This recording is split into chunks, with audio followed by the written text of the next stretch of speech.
Hello guys, good morning सभी को। आज के लेक्चर में हम यूपी पीसीएस का जो पॉलिटी का क्लास चल रहा है उसी के क्रम में आज 5वां लेक्चर देखेंगे जो कि 3rd यूनिट का होगा। और इसमें हम प्रियम्बल ऑफ द कॉन्स्टिट्यूशन, जिसे संविधान की प्रस्तावना या उद्देशिका कहा जाता है, तो उसके बारे में देखेंगे। यहाँ से हमेशा एक क्वेश्चन आता है, चाहे वो IAS हो या PCS हो या RO हो या UP SSC का कोई पेपर हो, वीडियो का हो या पेट का पेपर हो, तो यहाँ से एक क्वेश्चन आना तय है। और एक छोटा सा टॉपिक है 10 से 15 मिनट का, और आराम से आपको एक क्वेश्चन तैयार हो जाएगा। तो चलिए देख लेते हैं संविधान की प्रस्तावना, प्रियम्बल ऑफ द कॉन्स्टिट्यूशन। तो आइए देखते हैं। तो सर्वप्रथम अमेरिका संविधान में प्रस्तावना को सम्मिलित किया गया था। तदुपरांत कई अन्य देशों ने इसको अपनाया, इनमें से आपका भारत भी शामिल है। तो भारत ने संविधान में प्रस्तावना का विचार कहाँ से प्रेरित है, तो अमेरिका के संविधान से प्रेरित है।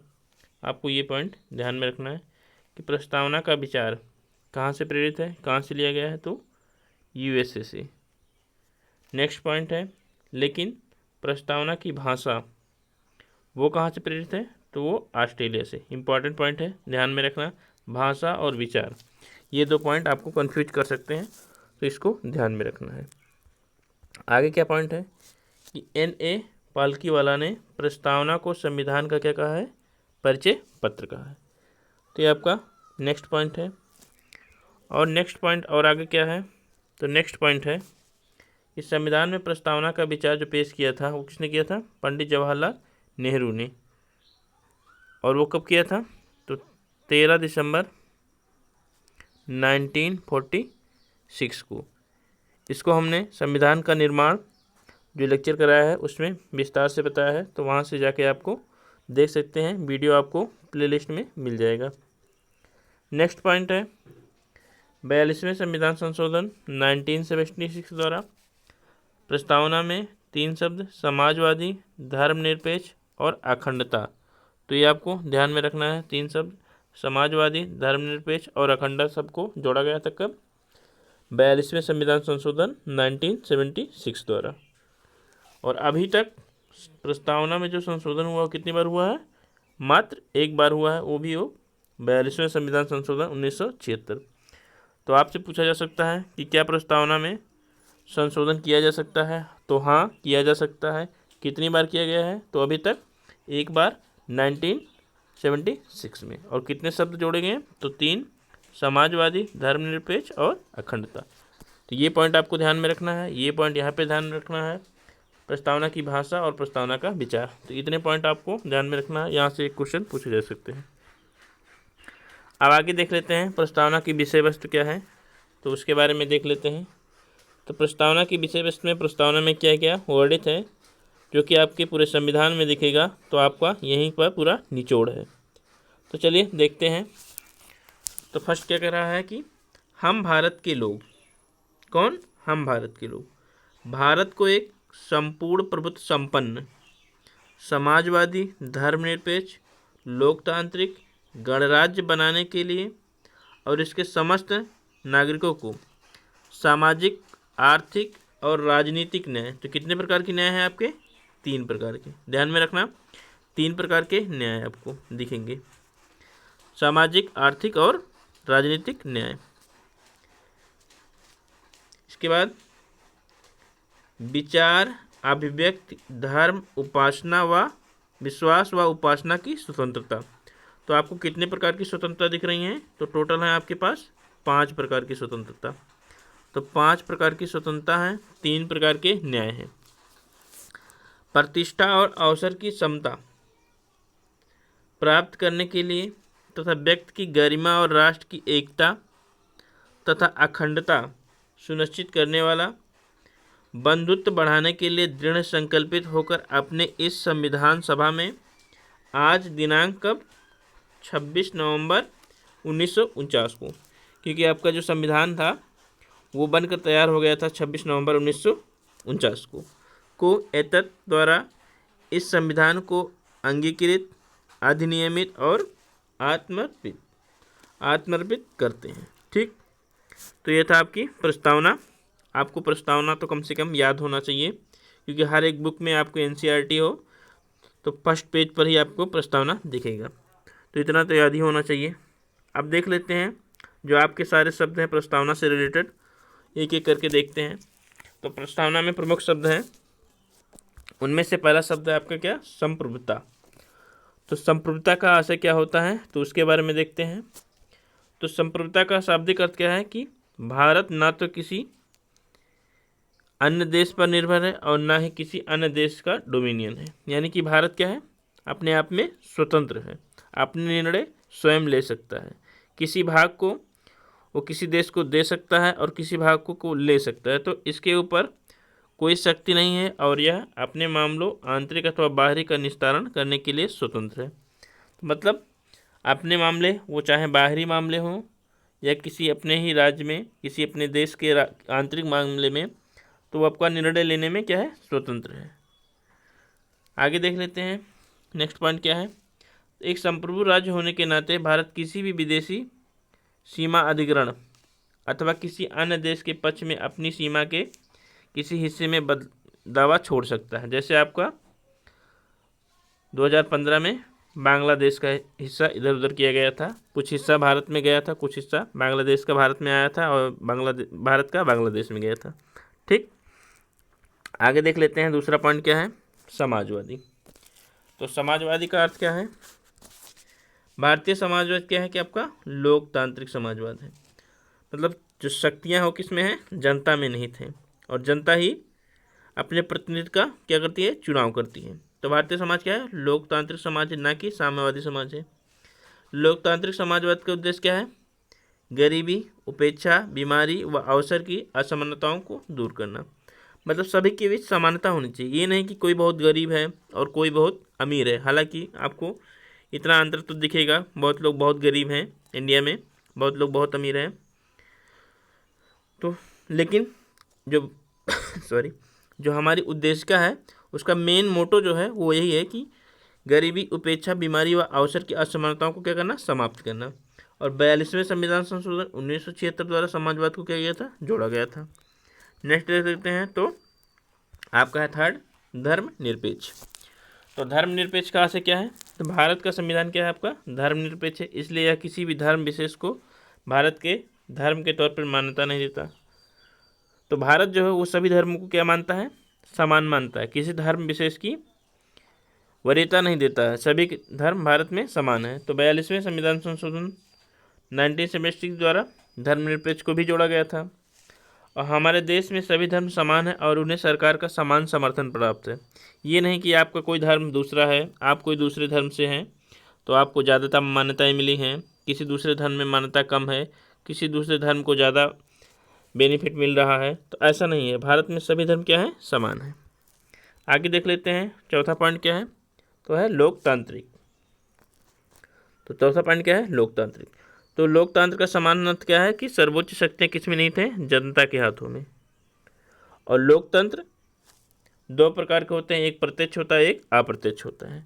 तो प्रत्यक्ष लोकतंत्र जो आपको देखने मिलेगा, तो प्रत्यक्ष लोकतंत्र का क्या आशय है कि लोग अपने शक्तियों का इस्तेमाल प्रत्यक्ष रूप से करते हैं, मतलब स्वयं ही कर लेते हैं, जैसे आपके यूरोप का स्विट्जरलैंड। और अप्रत्यक्ष लोकतंत्र क्या होता है कि लोगों द्वारा चुने गए प्रतिनिधि सर्वोच्च शक्ति का इस्तेमाल करते हैं और सरकार चलाते हुए कानून का निर्माण करते हैं। तो अप्रत्यक्ष में क्या हुआ कि लोग अपने प्रतिनिधि का चुनाव करते हैं और वही जाके सरकार बनाते हैं और कानूनों का निर्माण करते हैं, जैसे आपके भारत में। आगे लिख देते हैं, तो लेकिन अप्रत्यक्ष लोकतंत्र भी दो प्रकार के होते हैं, एक संसदीय होता है, दूसरा क्या होता है, राष्ट्रपति के अधीन। तो भारत में क्या है, संसदीय लोकतंत्र है और यूएसए में क्या है, तो राष्ट्रपति। आगे देख लेते हैं पांचवा शब्द क्या है आपका, गणतंत्र।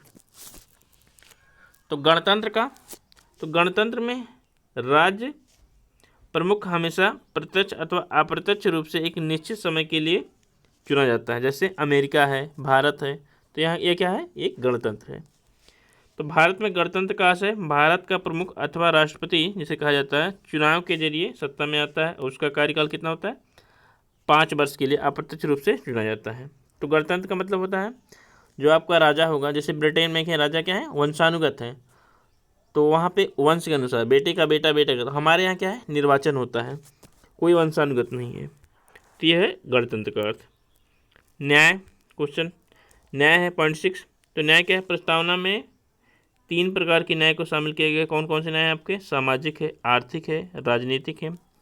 तो सामाजिक न्याय का क्या अर्थ है, न्याय है प्रस्तावना में 3 प्रकार के, सामाजिक, आर्थिक और राजनीतिक। तो सामाजिक का पहले अर्थ देखते हैं। तो सामाजिक क्या क्या अर्थ है कि हर व्यक्ति के साथ क्या है, चाहे वो जाति हो, जिसका रंग हो, धर्म हो, लिंग हो, के आधार पर भेदभाव नहीं किया जा सकता, सभी को समान, यानी कि सामाजिक न्याय। कोई भी व्यक्ति हो, जाति में कोई भी जाति का हो, रंग उसका कैसा भी हो, जाति उसकी कुछ भी हो, धर्म उसका कुछ भी हो, लिंग उसका कुछ भी हो, तो लेकिन उसका भेदभाव नहीं किया जाता, सभी को समान। तो ये आपका है सामाजिक क्या, न्याय। और आर्थिक न्याय क्या होता है, तो आर्थिक न्याय में कि आर्थिक कारणों के आधार पर किसी भी व्यक्ति से भेदभाव नहीं किया जा सकता है। कोई व्यक्ति जिसके पास बहुत संपदा हो, कोई के व्यक्ति के पास बहुत ज़्यादा संपदा हो, बहुत ज़्यादा धन हो, और कोई व्यक्ति आय में बहुत ज़्यादा हो, कोई व्यक्ति आय में बहुत कम हो, उसके पास पैसे नहीं हो, गरीबी हो, लेकिन हमारी प्रस्तावना क्या कहती है कि दोनों के बीच भेदभाव नहीं होना चाहिए, आर्थिक भेदभाव नहीं होना चाहिए, भेदभाव नहीं होना चाहिए, बल्कि समान होना चाहिए, समानुपाती न्याय होना चाहिए। और राजनीतिक क्या है, तो राजनीतिक का क्या अर्थ है कि हर व्यक्ति को समान राजनीतिक अधिकार प्राप्त होते हैं, चाहे वह राजनीतिक दफ्तरों में प्रवेश की बात हो अथवा अपनी बात सरकार तक पहुंचाने की हो। ऐसा नहीं कि कोई महान नेता है, कोई महान आपके मंत्री हैं, तो उनकी बातें पहुंच जा रही हैं और आप एक गरीब हैं तो आपकी बातें नहीं पहुंच पा रही हैं, आप सरकार में नहीं जा पा रहे हैं। तो प्रस्तावना में ऐसा नहीं है, प्रस्तावना में सभी को समान देखा गया है। तो ये थे आपके न्याय। तो न्याय कितने प्रकार के आपको देखने को मिलेंगे, 3 प्रकार के। आगे देख लेते हैं, पॉइंट क्या दिया है कि सामाजिक, आर्थिक व राजनीतिक न्याय के इन तथ्यों को 1917 में रूसी क्रांति से लिया गया था। तो कहाँ से लिया गया न्याय, तो आपके रूस से, ध्यान में रखना। आगे देखते हैं पॉइंट नंबर 7, स्वतंत्रता। तो स्वतंत्रता का क्या अर्थ है कि लोगों की गतिविधियों पर किसी भी प्रकार की रोक टेक न हो। तो लोगों की गतिविधियों पर ऐसा नहीं है कि आप कुछ भी करें, आपके ऊपर प्रतिबंध नहीं लगाया जा सकता।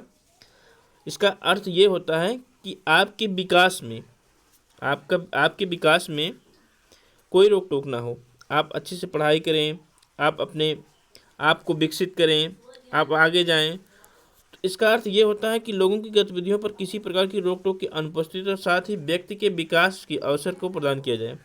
मतलब आपका विकास हो, विकास में कोई बाधा न आए, इसके लिए स्वतंत्रता है, ना कि आप किसी को मारें, किसी को गाली दें, तो उसके लिए स्वतंत्रता है। दूसरा पॉइंट क्या है, हमारी प्रस्तावना में स्वतंत्रता, समता और बंधुत्व के आदर्श को कहाँ से लिया गया है, फ्रांस से। तो ये रूस से लिया गया है, ये फ्रांस से लिया गया है। आगे देख लेते हैं पॉइंट नंबर 8 क्या है, समता। पॉइंट नंबर 8 क्या है, समता। तो समता का क्या अर्थ है कि समाज के किसी भी वर्ग के लिए विशेष अधिकारों की अनुपस्थिति और बिना किसी भेदभाव के हर व्यक्ति को समान अवसर प्रदान करने के उपबंध। मतलब कि समता का अधिकार होना चाहिए। तो हमारे मौलिक अधिकार में भी समता का अधिकार है, जैसे विधि के समक्ष समता, विधियों का समान संरक्षण। अनुच्छेद आर्टिकल कौन सा कहता है, आर्टिकल 14 कहता है। आर्टिकल 15 क्या कहता है, धर्म, जाति, लिंग या जन्म के आधार पर या मूल वंश के अनुसार पर भेदभाव नहीं किया जा सकता, ये आर्टिकल 15 कहता है। लोक नियोजन के विषय में अवसर की समानता, आर्टिकल 16 कहता है। तो ये समानता होनी चाहिए। अस्पृश्यता का अंत करना चाहिए, तो ये आर्टिकल 17 कहता है। छुआछूत, भेदभाव नहीं होना चाहिए, तो ये सब दूर होना चाहिए। तो ये है आपका समता। आगे देख लेते हैं, लास्ट पॉइंट क्या है, पॉइंट नंबर 9, बंधुत्व। तो बंधुत्व का समान अर्थ क्या है, भाईचारे की भावना होनी चाहिए, एक दूसरे से हिल मिलकर रहना चाहिए, ना कि हिंदू अलग मुस्लिम अलग, उनमें कट्टरता है, भाईचारे की भावना नहीं है। तो ये आपका बंधुत्व है। तो प्रस्तावना कहती है कि यहाँ पे बंदूक लिखा है, सॉरी बंधुत्व है। तो प्रस्तावना कहती है कि बंधुत्व में 2 बातों को सुनिश्चित करना होगा। पहला है क्या, व्यक्ति का सम्मान, तो हर एक व्यक्ति का सम्मान करना चाहिए, वह गरीब है, अमीर है, दूसरे जाति का है, रंग में भेद है, तो लेकिन हर व्यक्ति को क्या करना चाहिए, सम्मान करना चाहिए। और दूसरा क्या है, देश की एकता और अखंडता को सुनिश्चित करना चाहिए। जैसे कि आपकी यदि देश की अखंडता और एकता में कोई बाधा कर रहा है, कोई दुष्प्रचार कर रहा है, तो उस पर प्रतिबंध, जैसे अभी आपका करंट अफेयर में था, 8 यूट्यूब चैनलों को बंद कर दिया गया क्योंकि वे देश की अखंडता और एकता में बाधा उत्पन्न कर रहे थे। ठीक, आगे देख लेते हैं प्रस्तावना को किसने क्या कहा, उसके बारे में देख लेते हैं पॉइंट। तो प्रस्तावना को किसने क्या कहा उसके बारे में, तो संविधान की प्रस्तावना हमारे दीर्घकालिक सपनों का विचार है। यह किसने कहा, अलाउद्दीन कृष्ण स्वामी अय्यर जी ने। तो यहाँ पर आपको पॉइंट याद रखना है कि प्रस्तावना की, संविधान की प्रस्तावना हमारे दीर्घकालिक सपनों का विचार है, किसने कहा, अलाउद्दीन कृष्ण स्वामी अय्यर जी ने। और प्रस्तावना हमारे संप्रभु लोकतांत्रिक गणराज्य की का क्या है, भविष्य फल है, तो किसने कहा, के.एम. मुंशी जी ने कहा। तो ये पॉइंट आपको ध्यान में रखना है। आइए आगे देख लेते हैं, सुप्रीम कोर्ट की कुछ टिप्पणियां हैं, केस हैं, तो उसके बारे में क्या क्या कहा गया है उसके बारे में देख लेते हैं। तो पहला केस क्या, बेरूबाड़ी संघ 1960 का। तो बेरूबाड़ी संघ 1960 में सुप्रीम कोर्ट ने क्या कहा कि प्रस्तावना जो है वो संविधान का क्या है, भाग नहीं है। तो यहाँ पे ध्यान में रखना, क्वेश्चन पूछा जाता है कि किस वाद में सुप्रीम कोर्ट ने प्रस्तावना को संविधान का भाग नहीं माना था, तो किसमें, बेरूबाड़ी संघ मामला 1960 में। आगे केस देखते हैं, तो केशवानंद भारती 1973 में कोर्ट ने क्या माना, अपने ही बातों को पलट के कोर्ट ने माना कि प्रस्तावना जो हो क्या नाम है, प्रस्तावना जो हो संविधान का भाग है। तो किस केस में माना, तो केशवानंद भारती 1973 में प्रस्तावना को संविधान का भाग माना गया। और नेक्स्ट पॉइंट क्या है, प्रस्तावना जो हो क्या है, गैर न्यायिक है, अर्थात इसकी व्यवस्थाओं को न्यायालय में चुनौती नहीं दी जा सकती, तो ये गैर न्यायिक है। तो ये थे आपके प्रियम्बल ऑफ द कॉन्स्टिट्यूशन के लेक्चर, जो कि आपको 17 से 18 मिनट में पूरा एक यूनिट कंप्लीट हो गया। और यहाँ से एक क्वेश्चन इतने ही टॉपिक से आएंगे, ये आप निर्धारित कर लेना। वीडियो यदि आपको अच्छा लगे तो प्लीज़ लाइक करें, शेयर करें, आपके लिए इतना मेहनत करते हैं तो एक लाइक तो बनती है। और यदि आपको PDF चाहिए तो 1 से 2 दिन में आप मैसेज करें, डिस्क्रिप्शन में नंबर दे दिया जाएगा, नहीं तो फिर PDF जब बाद में डिलीट हो जाएगा तो मिलना पॉसिबल नहीं है। तो प्लीज़ आप लोग वीडियो को लाइक करें, शेयर करें। आप लोग ये देख रहे होंगे कि सब्सक्रिप्शन बहुत कम है, तो हो सकता है कि वीडियो अच्छा ना हो, तो ऐसा कुछ नहीं है, आपको कंटेंट बहुत अच्छा मिलेगा, अच्छी क्वालिटी का मिलेगा और ऑथेंटिक बुक से मिलेगा। ठीक, तो चलिए मिलते हैं शाम को MCQ के साथ। धन्यवाद।